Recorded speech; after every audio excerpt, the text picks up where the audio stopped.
스트레스 단계가 다시 이 안심을 하고 에너지를 찾고 재취업에 성공하게 되는 과정으로 이어가느냐.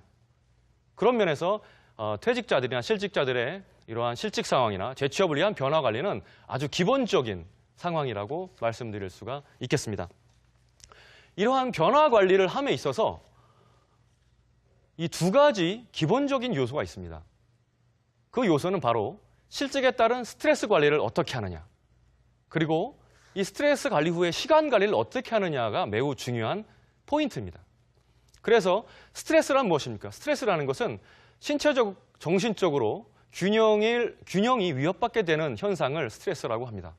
그래서 어떤 분들은 스트레스가 이런 심리적인 원인이라고 생각하지만 이런 스트레스를 관리를 못하면 여러 가지 우울증이나 조울증 같은 질병으로 악화될 수도 있고 더욱이 안타까운 것은 이러한 스트레스 관리를 못하시다 보면 모든 취업을 포기하게 되는 그런 취업 포기 상태로 이어지거나 또는 이런 사회적 범죄, 묻지마 방화라든가 이런 걸로 이어질 수 있고 극단적으로는 자살까지도 생각하게 되는 그러한 안타까운 상황을 맞이하게 됩니다. 그래서 이러한 재취업을 위한 퇴직자들의 스트레스 관리는 매우 중요합니다.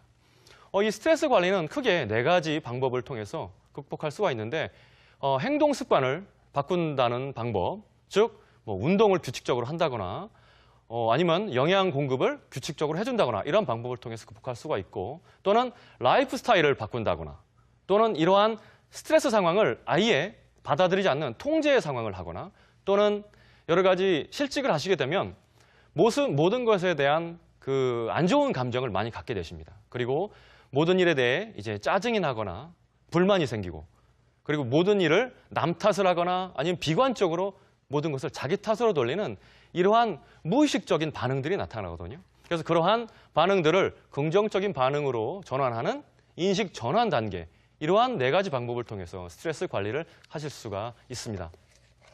이러한 스트레스 관리가 되면 다음으로는 재취업을 위한 아주 기본적인 또 시간 관리가 매우 중요합니다. 우리가 직장이 있는 분들은 시간 관리가 크게 필요하지 않습니다. 왜냐하면 보통 정시에 일어나서 정시에 출근하고 정시에 퇴근하고 이러한 상황이 반복되기 때문에 별도의 시간 관리가 많이 필요하지 않습니다.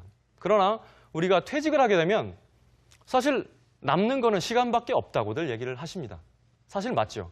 남는 게 시간밖에 없는데도 불구하고 시간 관리를 제대로 하시는 분은 거의 없으십니다. 오히려 직장이 있을 때보다 훨씬 더 철저한 시간 관리가 필요한 것이 재취업을 위한 시간 관리입니다. 그 시간 관리는 방법은 어렵지 않습니다. 크게 2가지 요소를 기준으로 삼으시면 됩니다. 그래서 중요한 것과 긴급한 것. 당연히 중요하면서도 긴급한 일을 가장 먼저 하셔야 될 것이고요. 그 다음에는 중요하지만 긴급하지 않은 일 또는 긴급하지만 중요하지 않은 일 순으로 하시면 되고 당연히 피하셔야 될 거나 마지막으로 하셔야 될 것은 중요하지도 않으면서 긴급하지도 않은 일을 마지막에 하시면 되겠습니다. 그런데 제 경험상 많은 퇴직자분들은 제일 마지막 단계를 먼저 하시는 경우가 많으십니다. 즉 중요하지도 않고 긴급하지도 않은 일들을 먼저 하신다는 거죠. 지인들과 아주 불필요한 여러 가지 잡담을 하시면서 시간을 보내신다거나 아니면은 교육이나 이러한 본인의 긍정적인 영향을 주지 않는 과다한 TV 시청을 하시면서 시간을 보내신다거나 또는 컴퓨터 게임을 하시면서 시간을 보내시는 경우도 아주 많으십니다. 우리가 긴급하면서도 중요한 일, 재취업을 위해서 무엇이 있겠습니까? 이력서 작성이나 면접 준비, 그리고 경력표 설정, 그리고 마감 시간이 임박한 이런 채용, 입사 지원 이런 것들이 중요하면서도 긴급한 일들이 될 것입니다. 이렇게 퇴직자이실수록 그리고 재취업을 준비하시는 분일수록 이러한 시간 관리는 더욱 철저하게 해주셔야 됩니다. 그래서 이러한 퇴직자의 변화는 이러한 스트레스 관리와 시간 관리가 이루어진 다음에 경력 목표를 설정하시게 되고 그 다음에 이러한 경력 목표 설정을 실행하기 위한 자신감을 자기 확신을 가지시고 그 다음에는 여러 가지 유연한 사고, 본인이 너무 본인만의 고집에 갇혀있지는 않는가, 이러한 세상의 변화를 받아들일 마음의 준비가 되어 있지 않는가 이러한 것을 생각하시면서 이런 유연한 사고를 갖고 긍정적인 접근을 하신다면 재취업을 위한 성공적인 변화 관리가 될 것입니다. 그래서 이러한 성공적인 변화 관리가 되셨다면 이제 지금부터는 재취업을 위한 자기 탐색 과정으로 가셔야 할 것입니다. 자기 탐색, 정말로 너무 중요한 일이 아닐 수가 없습니다. 우리나라의 대부분의 직장인들은 자기 탐색 과정을 갖지 않고 취업을 하거나 재취업을 하고 계십니다. 그렇기 때문에 우리나라 평균 근속 연수가 6년이 되지 않습니다. 여러분은 어떠십니까? 우리는 과거에 경력에 대해서 또는 직업에 대해서 많은 교육을 받아본 적이 없습니다. 그렇기 때문에 자기 탐색 과정을 당연히 받아본 적이 없죠.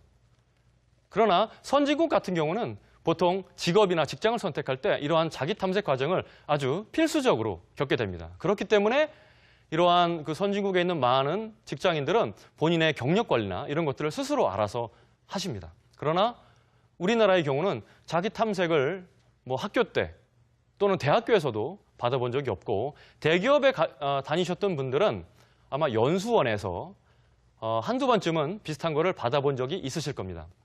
그러나 중소기업에 근무하셨던 분들이나 이런 분들은 자기 탐색 과정을 전혀 배워보시거나 들어보신 적이 없으실 것입니다. 그래서 이러한 자기 탐색이 재취업에 있어서 얼마나 중요한지 그리고 어떠한 방법들이 있는지 알아보도록 하겠습니다. 자기 탐색은 크게 내부적 요소와 외부적 요소로 나눌 수가 있습니다. 내부적 요소는 이러한 자기 탐색 과정이고 이러한 자기 탐색 과정을 끝내서 직업을 선택하게 되면 그 직업에 대한 여러 가지 환경을 분석하는 것이 외부적 탐색이 되겠습니다. 그래서